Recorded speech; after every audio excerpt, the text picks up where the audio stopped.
Tudo a Deus para a tua honra e para a tua glória, não somente hoje, mas pelos séculos dos séculos. Amém, Senhor. Amados irmãos, como os irmãos bem sabem, ao longo deste ano nós caminhamos com uma série expositiva no livro de Atos, não é? Capítulo após capítulo, nós víamos Deus movendo o mundo, nós víamos Deus sacudindo cidades, acordando corações e colocando a igreja em movimento.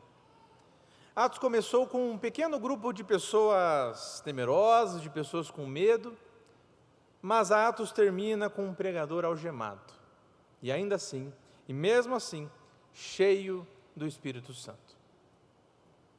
Atos começou em Jerusalém, mas terminou em Roma. Atos começou com dúvidas, mas terminou com ousadia. Atos começou com Cristo ascendendo aos céus e terminou com o Evangelho correndo pela terra. Durante essa série de sermões em Atos, nós vimos o Espírito Santo sendo derramado, Estevão pregando com um rosto como de anjo, Saulo sendo derrubado pela graça, portas se abrindo aos gentios, prisões não segurando apóstolos e o Evangelho avançando sempre, apesar de tudo. Mas antes de encerrarmos a nossa série de pregação em Atos, ainda uma última lição, ainda uma última imagem que resume toda a obra do livro. E não é um milagre? Assim também como não é uma grande multidão convertida, mas veja só, é um navio numa tempestade, carregando prisioneiros, marinheiros desesperados e um apóstolo algemado, rodeado por gente que perdeu todas as esperanças. Muitos de nós, se não todos, já passamos por isso alguma vez. Uma tempestade tão grande que é como se o sol sumisse, a alma se calasse e a esperança evaporasse. Um casamento desgastado, uma saúde instável, desemprego, ansiedade, dívidas, ou então filhos distantes de nós, dos caminhos do Senhor. Mas diante disso, Atos nos mostra o apóstolo recebendo do céu aquilo que as circunstâncias não poderiam oferecer em momento algum: a palavra que sustenta, a presença que consola e a promessa que conduz. Por isso, a última mensagem da nossa série no livro de Atos é esta: quando tudo parece perdido. Quando tudo parece perdido. Abram suas Bíblias juntamente comigo no livro de Atos, então, leremos o capítulo 27, do verso 1 ao 26. Atos 27, do 1 ao 26. O texto diz assim: quando foi decidido que navegássemos para a Itália, entregaram Paulo e alguns outros presos a um centurião chamado Júlio, da corte imperial. Embarcando num navio adramitino que estava de partida para costear a Ásia, fizemo-nos ao mar, indo conosco Aristarco, macedônio de Tessalônica. No dia seguinte, chegamos a Sidom, e Júlio, tratando Paulo com humanidade, permitiu-lhe ir ver os amigos e obter assistência. Partindo dali, navegamos sob a proteção de Chipre, por serem contrários os ventos. E tendo atravessado o mar ao longo da Cilícia e Panfilha, chegamos a Mirra, na Lícia. Achando ali o centurião, um navio de Alexandria, que estava de partida para a Itália, nele nos fez embarcar. Navegando vagarosamente muitos dias, e tendo chegado com dificuldade defronte de Quinido, não nos sendo permitido prosseguir por causa do vento contrário, navegamos sob a proteção de Creta, na altura de Salmona.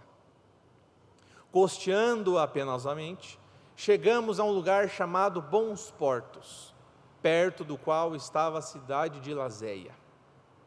Depois de muito tempo, tendo se tornado a navegação perigosa e já passado o tempo do dia do jejum, admoestava-os Paulo, dizendo-lhes: senhores, vejo que a viagem vai ser trabalhosa, com dano e muito prejuízo, não só da carga e do navio, mas também da nossa vida. Mas o centurião dava mais crédito ao piloto e ao mestre do navio do que ao que Paulo dizia. Não sendo o porto próprio para invernar, a maioria deles era de opinião que partissem dali para ver se podiam chegar a Fenícia e aí passar o inverno, visto ser um porto de Creta, o qual olhava para o nordeste e para o sudeste. Soprando brandamente o vento sul, e pensando eles ter alcançado o que desejavam, levantaram âncora e foram costeando mais de perto a ilha de Creta. Entretanto, não muito depois, desencadeou-se do lado da ilha um tufão de vento chamado Euroaquilão. E sendo o navio arrastado com violência, sem poder resistir ao vento, cessamos a manobra e nos fomos deixando levar. Passando sob a proteção de uma ilhota chamada Cauda, a custo conseguimos recolher o bote. E levantando este, usaram de todos os meios para cingir o navio, e temendo que dessem na Sirte, arriaram os aparelhos e foram ao léu. Açoitados severamente pela tormenta, no dia seguinte já aliviavam o navio. E ao terceiro dia, nós mesmos, com as próprias mãos, lançamos ao mar a armação do navio. E preste muita atenção no verso 20. E não aparecendo, havia já alguns dias, nem sol, nem estrelas, caindo sobre nós grande tempestade, dissipou-se afinal toda a esperança de salvamento.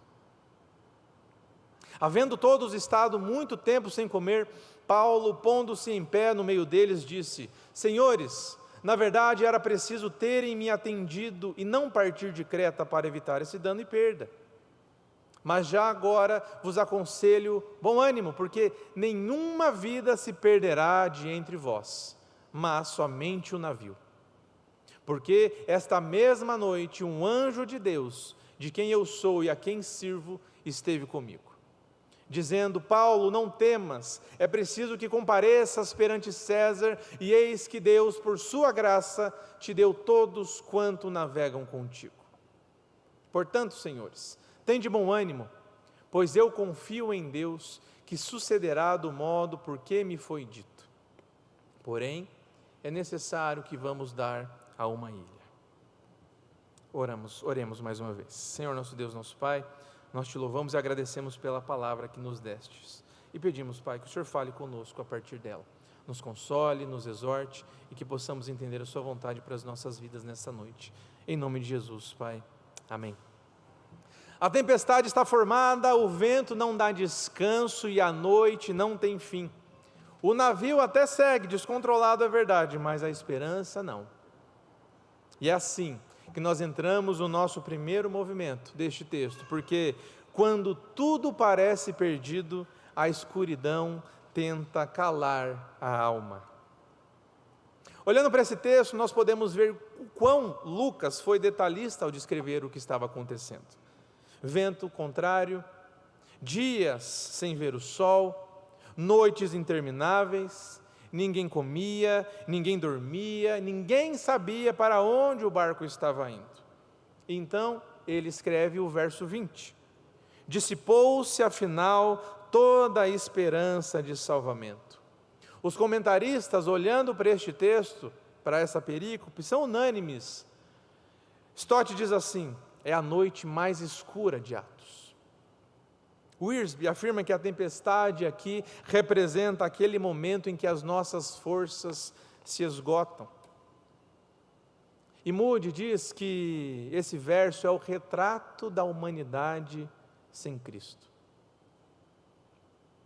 E isso é verdade, queridos, porque isso não é apenas a história de um navio, mas é também a história de um coração humano, a história do coração humano, do coração da humanidade.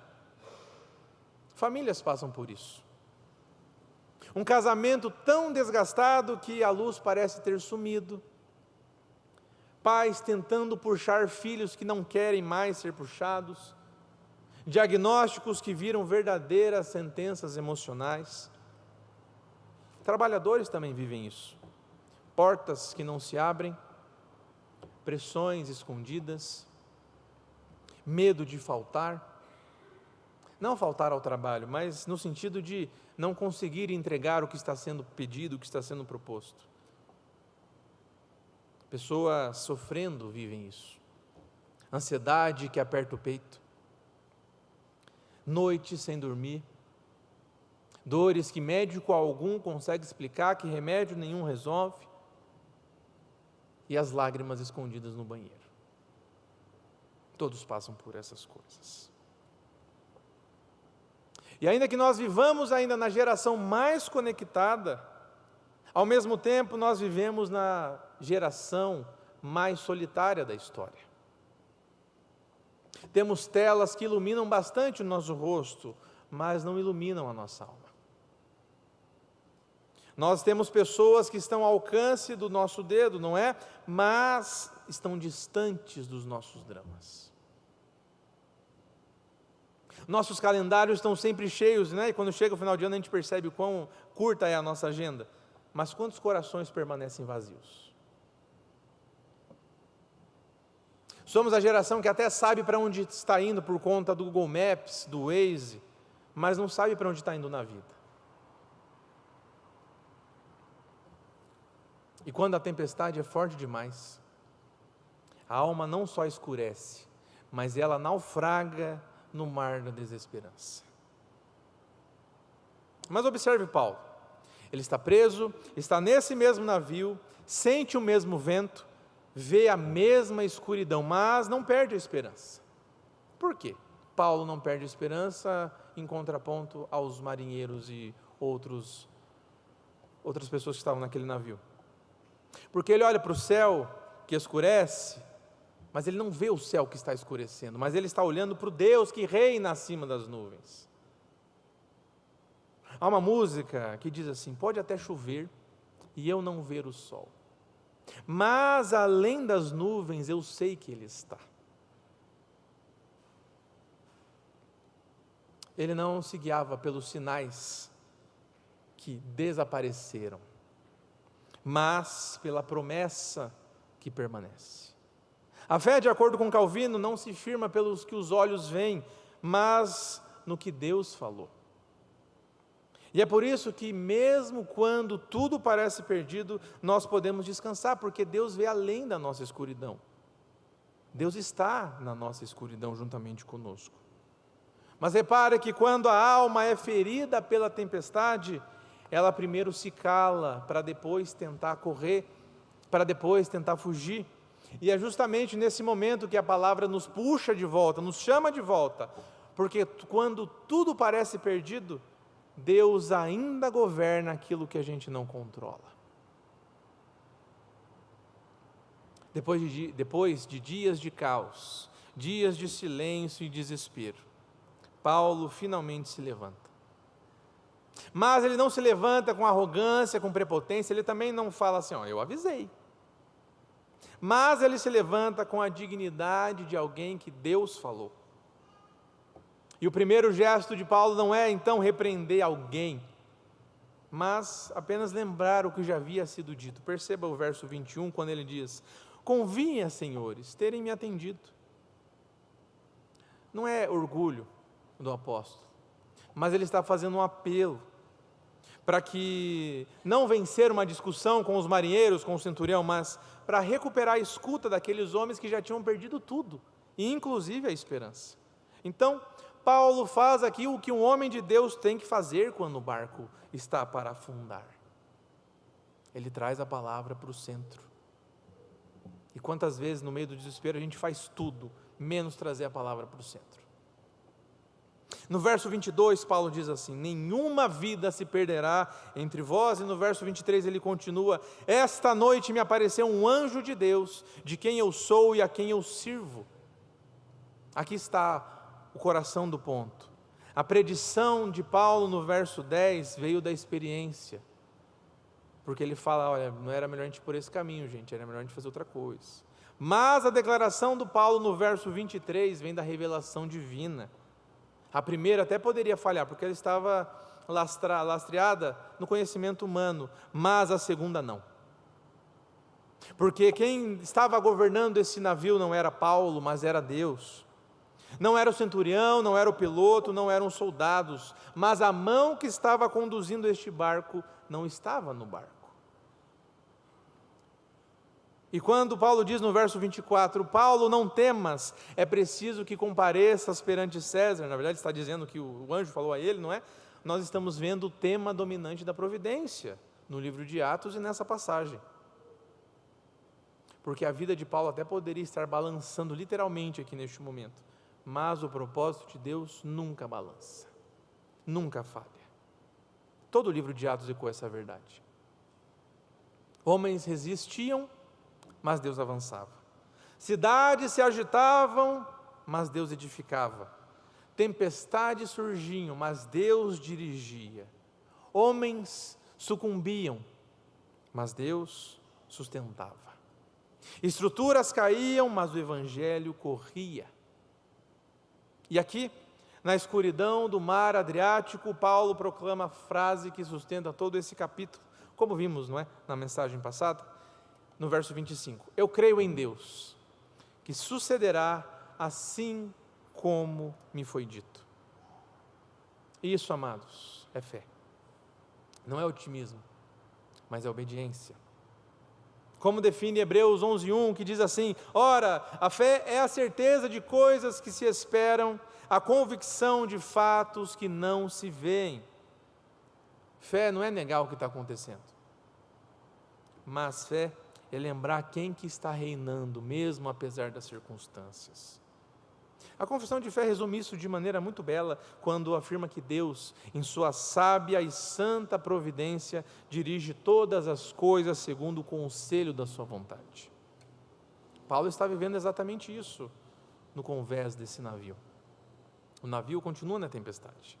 O vento não muda, a crise não termina, mas a esperança muda de lugar. Ela sai do clima, ela sai da previsão do tempo e volta para Deus.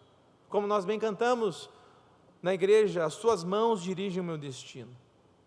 O navio não estava solto à deriva, assim também como a vida de Paulo não estava, assim também como a sua vida não está solta à deriva. Nós vivemos na era do controle, não é? Na era da performance, na era da produtividade. Aplicativos monitoram o nosso sono, relógios medem os nossos passos, os bancos mostram cada centavo, cada transação realizada, e as notificações nos lembram de tudo que está acontecendo, tudo. Mas nada disso. Nenhuma sensação falsa de controle como essa acalma um coração no meio de uma tempestade. O mundo moderno nos treinou para que a gente pensasse, para que a gente acreditasse que nós podemos controlar tudo. Mas Atos nos lembra que no fim das contas, só existe um Senhor da história. Só há um no controle de tudo. E é isso que o povo de Deus, é isso que nós, como igreja, precisamos lembrar toda vez que algo parece perdido.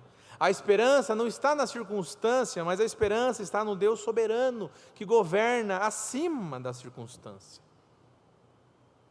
No verso 26, Paulo encerra então com uma verdade que ao mesmo tempo consola, também assusta, porque ele diz assim no verso 26, importa, porém, que vamos dar a uma ilha. Deus não havia prometido que o navio ficaria inteiro, que eles sairiam com as suas estruturas ilesas dessa tempestade, mas prometeu que o futuro estaria garantido. Isso nos ensina algo precioso, queridos, porque Deus às vezes salva você, mesmo que permita que o navio que você construiu se despedace.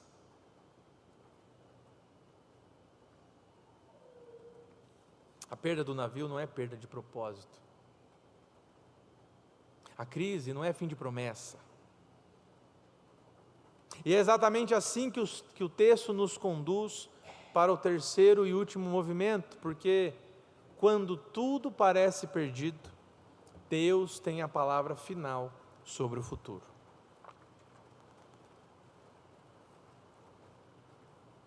O verso 26 é bem curto, não é? 6, 7 palavras. Mas carrega uma revelação que muda o curso da história do convés daquele navio. Paulo diz assim: importa, porém, que vamos dar a uma ilha. Que está algo muito precioso, queridos, porque Deus não está explicando o caminho, Deus não está explicando os detalhes, e não está dizendo que vai acalmar a tempestade. Geralmente é assim que acontece. Ele não explica o caminho, ele não revela os detalhes, e ele nem sempre acalma a tempestade da nossa vida. Mas ele sempre aponta para onde está nos levando. Sempre. Paulo não sabe o nome da ilha, ele não sabe como será essa chegada, ele não sabe se o navio vai resistir, mas ele sabe o essencial: a história não ia terminar na tempestade. A crise não é o capítulo final, é apenas a página que antecede o propósito de Deus, na vida de Paulo, mas também nas nossas vidas. Perceba, Paulo está preso, cercado por homens desesperados, e num barco à deriva, num barco sem controle, envolto por uma noite que parece interminável, mas ainda assim firmado na palavra que veio de Deus. O navio até tem um piloto, mas o futuro tem um Senhor. A rota se perdeu, mas o destino não. E queridos, esse é o padrão da Escritura inteira, se a gente for perceber. José é vendido, mas Deus o leva ao trono. Moisés vê o mar fechado, mas Deus abre caminho onde não havia um caminho. Elias busca refúgio no deserto, mas Deus fala no sussurro. A cruz anuncia derrota, mas Deus transforma a cruz em vitória. A esperança cristã, queridos, não nega a tempestade, mas afirma que Deus reina nela, sobre ela, e continua falando mesmo após ela. E repare como o apóstolo recebe essa notícia. Ele não trata o futuro como probabilidade. Ele não fala assim: quem sabe, vamos torcer. Quem sabe, então vai que Deus queira, se tudo der certo. Mas ele apenas diz uma palavra: importa. Ou seja, é certo, é firme, é estabelecido porque é conduzido por mãos eternas. E amados, quando tudo parece perdido, o que sustenta o coração não é a previsão do tempo, não são as previsões de analistas políticos, econômicos, mas é o propósito eterno de Deus que sustenta o nosso coração. Talvez muitos de nós chegamos ao culto hoje carregando algumas perguntas sobre o futuro. E se meu casamento não melhorar? E se essa doença avançar? E se eu não conseguir pagar as contas? E se eu perder o emprego? E se o meu filho não voltar para os caminhos do Senhor?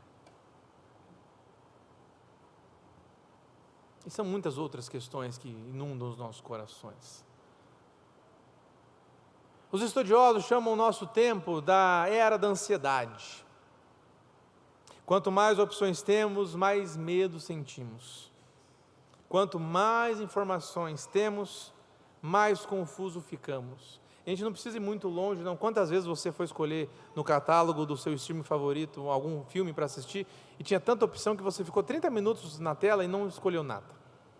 Ou então vai almoçar num lugar, olha para o cardápio, tem tanta opção que você não sabe o que escolher. Então você fica lá também 10 minutos esperando para escolher. É engraçado porque quanto mais o mundo promete segurança, opção, mais frágil e confuso a gente percebe que a gente é. Mas quando Paulo ouve do céu importa, ele descansa, porque o futuro não está nas probabilidades, mas está na mão de Deus. A confissão de fé, mais uma vez, explica isso com clareza ao dizer que Deus ordena todas as coisas para o bem do seu povo, mesmo quando nós não compreendemos os seus caminhos. Paulo estava vivendo isso aqui na carne. A fé reformada sempre ensinou que Deus não apenas conhece o futuro, mas Ele governa o futuro. Ele não apenas vê a ilha, mas Ele leva você até a ilha. E a certeza de que Deus está governando o nosso futuro muda tudo, queridos, Porque quando a gente entende isso, quando a gente crê nisso, melhor dizendo, o desespero vira confiança, a ansiedade vira descanso, a dúvida vira oração, a tempestade vira caminho, o caos vira palco da providência divina. Quando tudo parece perdido, Deus tem a palavra final sobre o futuro da igreja, sobre o futuro das nossas vidas, sobre o nosso futuro. E o futuro, queridos, o seu futuro não termina no vento, mas termina na fidelidade de Deus. Assim, então nos movemos para a conclusão, porque se o navio não define o futuro, e a tempestade não define o destino, então o Deus que fala é o Deus que conduz. E isso nos leva ao coração do Evangelho. Na introdução nós vemos mais uma vez um navio em colapso, um mar furioso, uma esperança quase apagada, porque o único apóstolo que estava lá estava algemado. Um céu escuro, um convés ora silencioso, ora barulhento, pelo desespero. E muitos aqui conhecem muito bem essa cena. Quando de repente você se vê em uma cena em que o céu sumiu, o chão se treme e a alma se cala. Mas o texto também nos lembra de algo muito maior. Porque mesmo quando tudo parece perdido, Deus fala, Deus conduz e Deus permanece. Foi isso que sustentou Paulo, não as circunstâncias, não o vento, mas a palavra. Não o navio, mas o propósito. Não a circunstância, não a previsão do tempo, mas o Deus soberano que governa cada detalhe do futuro. Porque o navio pode quebrar, e muitas vezes, meus irmãos, ainda que eu não quisesse dessa notícia, ele vai quebrar. Mas o propósito não. A noite até pode ser longa, mas o Deus da manhã não muda. E aqui, o Evangelho entra como luz na madrugada, porque Paulo permaneceu de pé naquele dia cheio de autoridade, porque Cristo permaneceu de pé em uma noite muito mais profunda. Na cruz, Jesus Cristo enfrentou a tempestade, queridos, que nenhum de nós poderia atravessar. A tempestade da ira, a tempestade do silêncio, a tempestade da escuridão. Ele entrou na escuridão que nos destruiria para que nunca enfrentássemos nenhuma tempestade sozinhos. E repare, ele fez na cruz o que ele sempre fez na história. Quando Paulo e Silas estavam acorrentados na noite escura, Deus abriu as portas. Quando Elias desabou no deserto, Deus o alimentou e lhe deu vigor. Quando Jesus enfrentou a tentação, os anjos o serviram. Quando os discípulos viram um fantasma no mar, Jesus viu náufragos e correu até eles. Jesus sempre se moveu e sempre se move na escuridão dos seus filhos. Porque aquele que um dia se viu entre a escuridão e a morte, agora governa cada detalhe da nossa vida. Aquele que um dia entregou tudo na cruz, agora guarda tudo na sua vida. Por isso, a você que talvez tenha chegado aqui com medo, com cansaço, sem esperança, saiba, Jesus ainda está no leme, Jesus ainda está no controle da sua vida. E nenhuma vida se perderá nas mãos do Filho. E antes de encerrarmos essa mensagem, pense nisso, queridos. Quantas vezes você achou que não daria mais? Que não tinha mais jeito? E Deus abriu um caminho que você não esperava.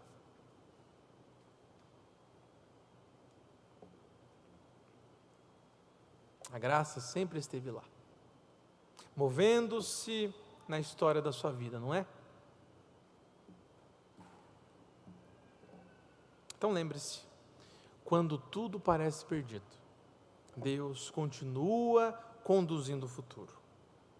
E um dia, queridos, quando a última tempestade passar e o mar já não mais existir, nós veremos então a graça de Cristo e não mais o caos das ondas.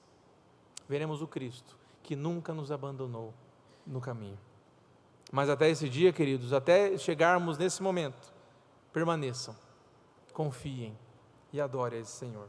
porque o Deus que conduz o futuro caminha conosco até o fim.